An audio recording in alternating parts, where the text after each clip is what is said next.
ആറങ്ങോട്ടുകര ടൗണിൽ high mast light വർഷങ്ങളായി കത്താതെ നിൽക്കുന്നതിനെ കുറിച്ചുള്ള ചോദ്യത്തിനും ചാലിശ്ശേരി ഹൈടെക് ബസ് സ്റ്റോപ്പ് വർഷങ്ങളായി മേൽക്കൂര പോലും തകർന്നു കിടക്കുന്നതിനെ കുറിച്ചുള്ള ചോദ്യത്തിനും മന്ത്രി എം പി രാജേഷ് മറുപടി പറയുന്നു. വികസന പ്രവർത്തനങ്ങളിൽ ഇപ്പോൾ ഏത് ഭരണമായാലും ഇപ്പോൾ അത് തുടരുക എന്നുള്ളതിന് തടസ്സമില്ലല്ലോ. ഇപ്പോൾ നമ്മൾ ആറങ്ങോട്ടുകരയിൽ ഒരു ഹൈമാസ്റ്റ് ലൈറ്റ് വർഷങ്ങൾ മുമ്പ് ഉണ്ടായിട്ടത് വർഷങ്ങളായിട്ടത് പ്രവർത്തിക്കാതെ കിടക്കുകയാണ്.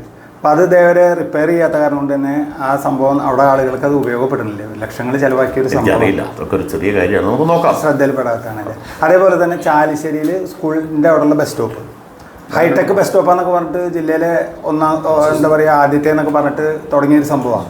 അത് പക്ഷേ മേൽക്കൂര പോലും ഇല്ലാതെ പൊളിഞ്ഞ് കിടക്കുക. നോക്കാതെ അതിനൊന്നും ഒരു പ്രശ്നമില്ല. നാട്ടുകാർക്ക് പ്രയോജനപ്പെടുന്ന കാര്യങ്ങളൊക്കെ ഇതൊന്നും വേറെ ഏതെങ്കിലും തരത്തിൽ ഈഗോയുടെ ദുരഭിമാനത്തിൻ്റെ ഒന്നും പ്രശ്നമില്ല.